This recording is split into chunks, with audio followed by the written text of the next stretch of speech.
పైన కూడా తప్పకుండా అయితే కేసులు అనేది నమోదు చేస్తామన్నారు.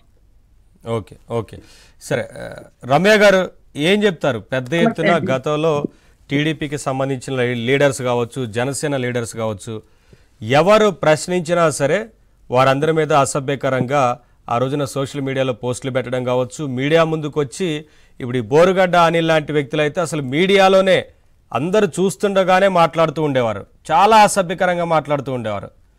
ఇటువంటి వారందరి మీద చర్యలు తీసుకోవాలని వాళ్ళ రాష్ట్ర వ్యాప్తంగా కూడా డిమాండ్లు వినిపిస్తున్నాయి. అంటే ఎవరైతే అనుచిత వ్యాఖ్యలు చేశారో వీరి మీదే చట్ట ప్రకారమే చర్యలు తీసుకోవాలని కోరుతున్నారు ఎవరైనా సరే. మేము అంతే కదండి, ఎందుకంటే మా బాబు గారు రూల్స్ అండ్ రెగ్యులేషన్స్ అంటారనమాట.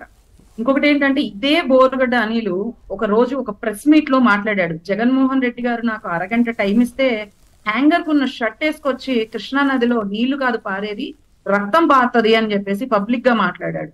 అలాంటి నిజంగా అలాగా ఎన్నో మాటలు మాట్లాడి ఎంతో మహిళల్ని కూడా వాళ్ళు ఎంత నీచంగా దిగజారిపోయి మాట్లాడారో మీరు చూసారు. సోషల్ మీడియా వేదికగా ఒక ప్రెస్ మీద కూడా వీళ్ళు అంత అంత ధైర్యంగా మాట్లాడంటే ఎవరంటే చూసుకొని మాట్లాడారండి వీళ్ళు. ఆ రోజున జగన్మోహన్ రెడ్డి అండ చూసుకునే కదా వీళ్ళందరూ మరి ఆ రకంగా పేలారు. ఈ రోజున ఏమైపోయాడు మరి? అక్కడెక్కడో గోవాలో వెళ్ళి దాక్కోవాల్సిన అవసరం ఏంటి? ఈ రోజున హ్యాంగర్ కి షర్ట్ లేదా బోరుగడ్డ అనిల్కి? ఇప్పుడు రావచ్చు కదా, ఇప్పుడు వచ్చి ఏదో ఏర్లైపారు. ఇప్పుడు పర్మిషన్ కూడా అక్కర్లేదు కదా జగన్మోహన్ రెడ్డిది. పర్మిషన్ కూడా అక్కర్లేనప్పుడు వచ్చి ఏం చేయాలో చేయొచ్చు కదా. చట్టం తన పని తను చేసుకుంటూ పోతుందండి.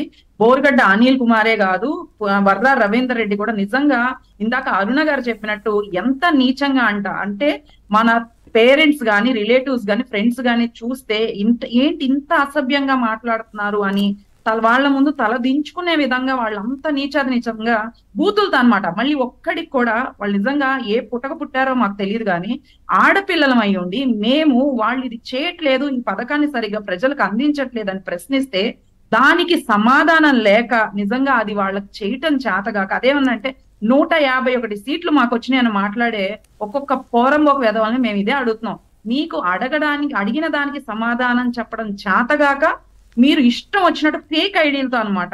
నిజంగా ఇప్పుడు కూడా అదేదో నారా వారి బిడ్డ ఆడబిడ్డ అది బోనా అని చెప్పేసి ఏదో ఉంటాయి, పేజెస్ ఉంటాయి వాళ్ళవి. అంటే పావలా పవన్ కుమార్ అని చెప్పేసి ఇట్లా ఫేక్ పేజెస్ అనమాట. ఐడీస్ నేమ్స్ లో కూడా పవన్ కళ్యాణ్ గారిని, భువనేశ్వరి గారిని, చంద్రబాబు నాయుడు గారిని వీళ్ళందరినీ విమర్శిస్తూ ఇష్టానుసారంగా వాళ్ళ పేజ్ నేమ్స్ పెట్టుకొని మీమ్స్ తయారు చేస్తూ, ఫోటోలు మార్ఫింగ్ చేస్తూ, ఎడిట్లు చేస్తూ ఒక్కొక్కడికి ఇదే చెప్తున్నామండి. ఎప్పుడైతే ఆ మహిళల గురించి కానీ, రాజకీయ నాయకుల గురించి కానీ, మా తెలుగుదేశం నాయకులు గాని, జనసేన నాయకులను కానీ ఎవరైతే విమర్శించారో, ఎవరైతే ఇష్టానుసారంగా మాట్లాడారో ఏ ఒక్కడిని వదిలే ప్రసక్తి అయితే లేదు. చట్టపరంగానే వాళ్ళ మీద చర్యలు తీసుకుంటాము. ప్రతి ఒక్కడు ఎక్కడ దాంకున్నా కూడా, వాళ్ళు ఎక్కడున్నా కూడా ఈడ్చుకొచ్చి వాళ్ళకైతే సమాధానం చెప్తాయి. ఎందుకంటే నెక్స్ట్ టైం ఏదన్నా లేడీస్ గురించి కానీ, పార్టీల గురించి కానీ, నాయకుల గురించి కానీ మాట్లాడాలంటే ఒక్కొక్కళ్ళకి మనం ఇచ్చే ట్రీట్మెంట్ కి దడబుట్టాలన్నమాట. ఇప్పుడు బోరుగడ్డ అనిల్ లాంటి వ్యక్తి అంత అనుచిత వ్యాఖ్యలు చేసి అంతగానో మీడియాలో మాట్లాడుతుంటే అందరు చూస్తూ ఉన్నారు. ఎందుకని వెనకేసుకొచ్చినట్లు జగన్మోహన్ రెడ్డి ఇటువంటి వ్యక్తుల్ని?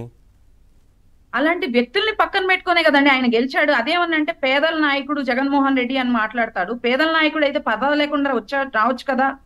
ఏ రోజన్నా ఆయన బయటకు వచ్చాడా? జనాల్లో తిరిగాడా? గెలిచిన తర్వాత పాదయాత్ర చేసిన తర్వాత జగన్మోహన్ రెడ్డి సామాన్య మానవుడు కానీ, లేకపోతే ఎమ్మెల్యేని కానీ కలిసిన దాఖలాలు ఎక్కడన్నా ఉన్నాయా? ఏంటండి వీళ్ళంటి రౌడీల్ని పక్కన పెట్టుకొని రాజ్యం వెళ్ళారనమాట. 5 ఏళ్లు ఆ తాడేపల్లి కొంపలో కూర్చొని రాజ్యం వెళ్ళారు జగన్మోహన్ రెడ్డి.